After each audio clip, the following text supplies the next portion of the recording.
Good morning student. आप सभी का लर्नर्स एकेडमी में स्वागत है। आज हम आपको कंडीशनल सेंटेंस के बारे में बताएंगे। कंडीशनल सेंटेंस के बारे में चर्चा करेंगे। बेसिकली 3 गोल्डन रूल्स हैं कंडीशनल सेंटेंस के, उसी के बारे में हम चर्चा करेंगे।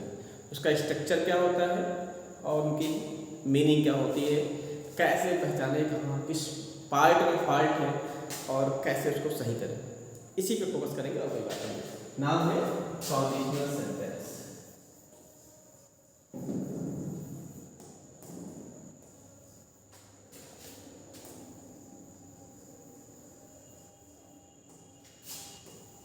बिल्कुल सही आपने सुना, कंडीशनल नाम ही है कंडीशनल। शर्त, ऐसे सेंटेंस जिसमें शर्त होती है, ऐसे सेंटेंस जिसमें शर्त होती है।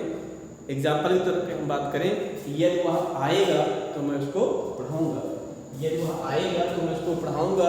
ऐसे सेंटेंसेस में दोनों पार्ट में गा गी गे होता है, लेकिन जब इसका हम ट्रांसलेट करते हैं तो इसका स्ट्रक्चर होता है इफ क्लॉज।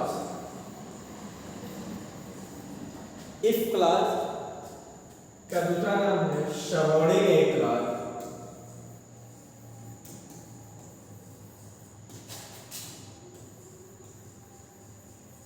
और इसका तीसरा नाम हम कह सकते हैं एडवर्ब क्लॉज। एडवर्ब क्लॉज ये कंडीशन है।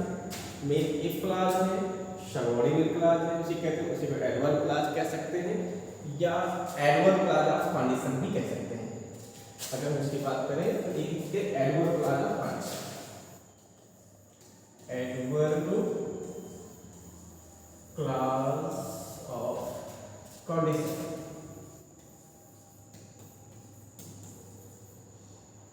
ये इसका स्ट्रक्चर होता है कि इफ क्लॉज अथवा जिसको सबऑर्डिनेट क्लॉज कहते हैं, और सबऑर्डिनेट क्लॉज में तो इफ क्लॉज होती है, और इफ क्लॉज में से हमारी एडवर्ब क्लॉज होती है, और एडवर्ब क्लॉज में भी बहुत सारे क्लॉज होते हैं, उसके अंतर्गत चलते हैं, तो ये एडवर्ब क्लॉज ऑफ कंडीशन होती है। और इसके साथ plus main clause, main clause, ये दो स्ट्रक्चर पे बना होता है। अब समस्या आती है कि किस क्लॉज को किस टेंस में रखें, तो इसके स्ट्रक्चर का पता चले किस क्लॉज को किस टेंस में रखा जाए। मेन चीज ये, तो जो हमारा इफ क्लॉज होता है जिसे हम एडवर्ब क्लॉज कहते हैं, सबऑर्डिनेट क्लॉज कहते हैं, जिसे एडवर्ब क्लॉज ऑफ कंडीशन कहते हैं। इफ क्लॉज होती है प्रेजेंट इंडेफिनिट में, किसमें होती है? Present indefinite.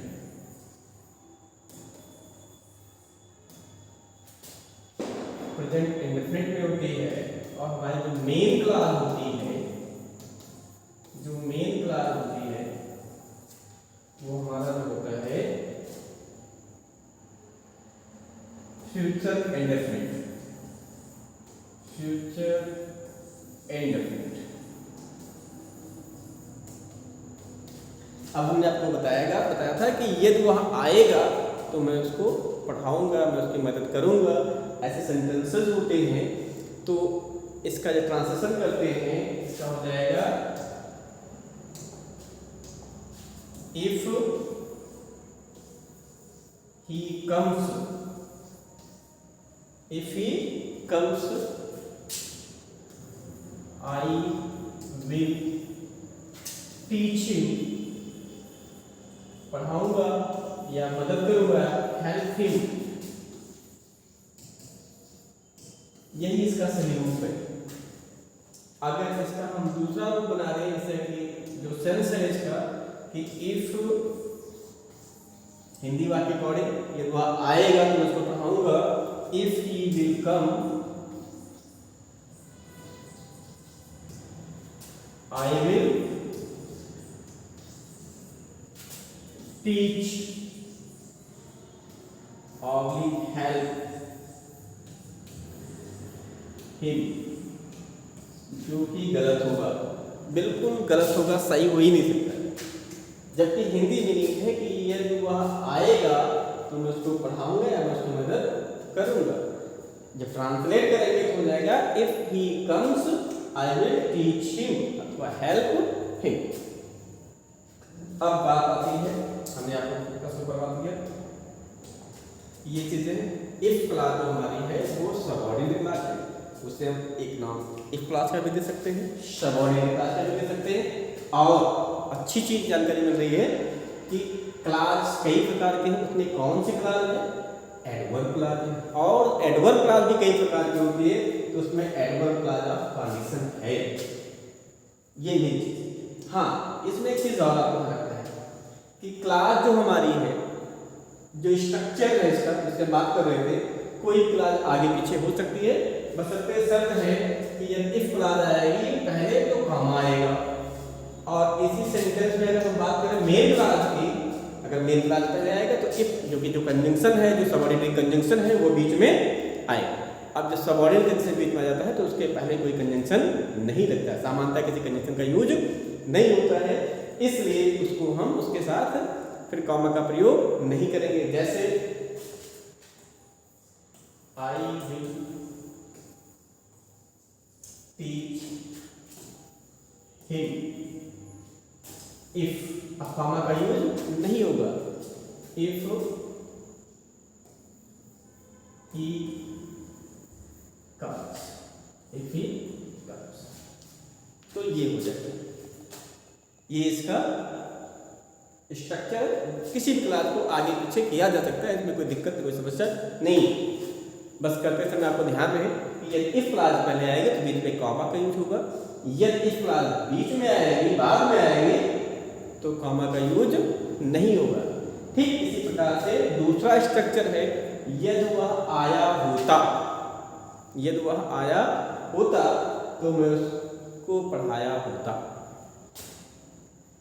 ठीक है, यदि वह आया होता, जैसे कहते हैं वह आता तो मैं उसको पढ़ाता।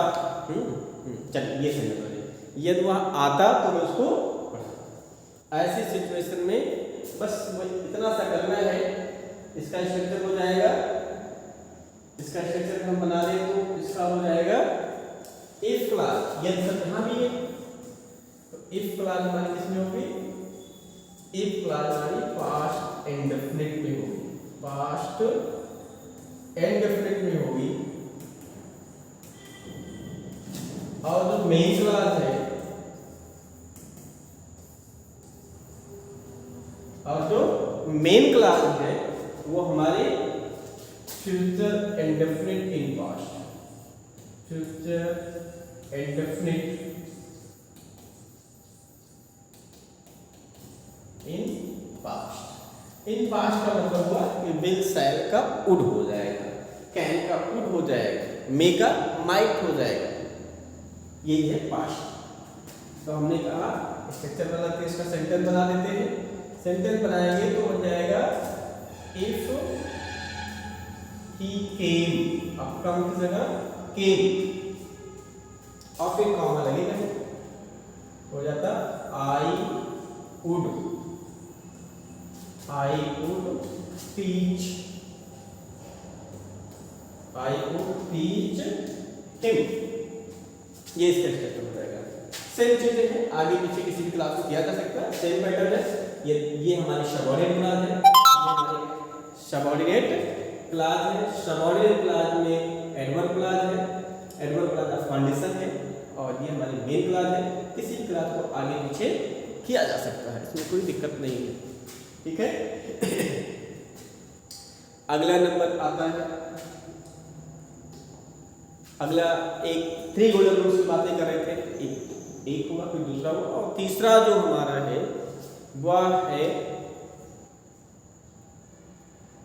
जिसकी हम बात कर रहे थे, उसमें स्ट्रक्चर में तो अगर सेंटेंस हो, यदि वह आया होता तो मैं उसको पढ़ाया होता, ना वह आया था ना मैंने उसको पढ़ाया था।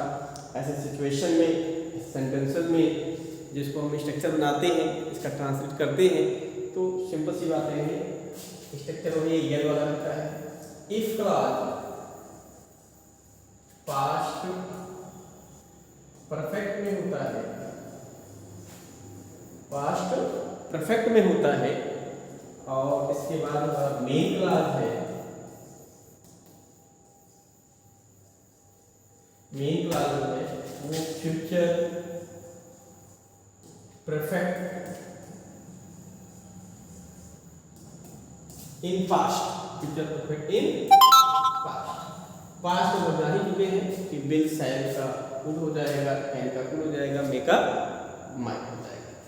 अब अगर हम उस स्ट्रक्चर को बनाएं जिसकी हम बात कर रहे थे, उस सेंटेंस को ले, तो इफ उसी सेम सेंटेंस को, क्योंकि एक सेंटेंस के माध्यम से समझना आसान होता है। If he had come, if he had come हो जाएगा आई वुड हैव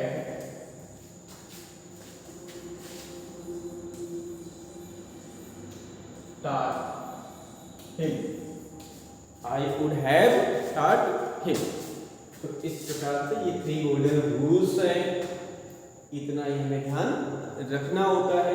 सेम चीजें हैं, किसी भी क्लास को आगे पीछे यहाँ भी किया जा सकता है, बशर्ते शर्त वही है कि अगर मेन क्लास को हम पहले करेंगे, अगर मेन क्लास को पहले करेंगे तो बीच में कॉमा नहीं आएगा। I would have taught, I would have taught him। if अब फिर बीच में आ जाएगा he had come, ये तो इस प्रकार से इसको हम समझते हैं।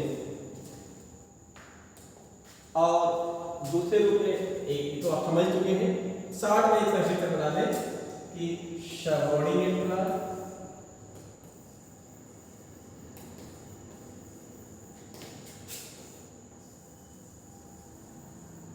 और इधर लिखते मेन क्लास।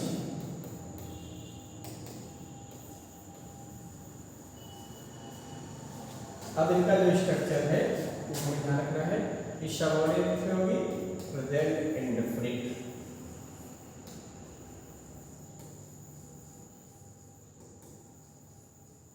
प्रेजेंट इंडेफिनिट में होगी, और मेन क्लास हमारी होगी फ्यूचर इंडेफिनिट, फ्यूचर इंडेफिनिट। दूसरा है क्या बताया गया था, पास्ट।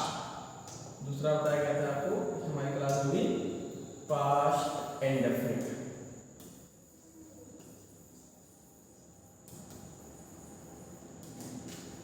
और इस इधर हो जाएगा future indefinite in past, future indefinite in past,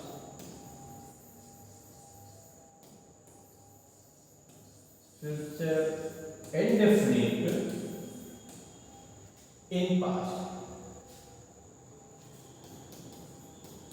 इसका मतलब आप समझ चुके हैं। और तीसरा जो आपका हो जाता है वो पास्ट परफेक्ट, और इधर हो जाता है फ्यूचर परफेक्ट इन पास्ट।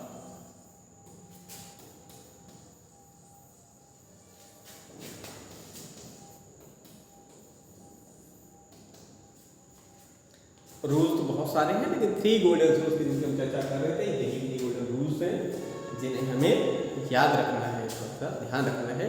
अक्सर एसएससी में हो, बैंक में हो, वनडे के जितने भी एग्जाम्स होते हैं आपके डीजीटी पीजीटी में, अब तक यही क्वेश्चन पूछे जाते रहे, इसी पर घुमा घुमा के पूछे जाते हैं। और उम्मीद है कि आपके लिए ये रूल्स काफ़ी इम्पोर्टेंट, काफ़ी यूजफुल, काफ़ी कारगर साबित होंगे। आपके लिए ये पैनेसिया का काम करेंगे। कहीं भी किसी भी एग्जाम को देने जाएंगे, इससे समझ में रूल आएगा तो नो डाउट बहुत अच्छे से आप समझ चुके हो, कर सकते हैं, कोई कन्फ्यूजन नहीं होगा। बाकी अभी इसमें बहुत सारे रूल्स और हैं, इससे संबंधित हैं, अलग से भी हैं कंडीशनल सेंटेंस के, जिसके चर्चा हम बाद में करेंगे। आज तो एक छोटा सा टॉपिक था, इतना ही, ठीक है। Okay, thank you once again, आप सबका वेलकम लर्नर्स अकेडमी में।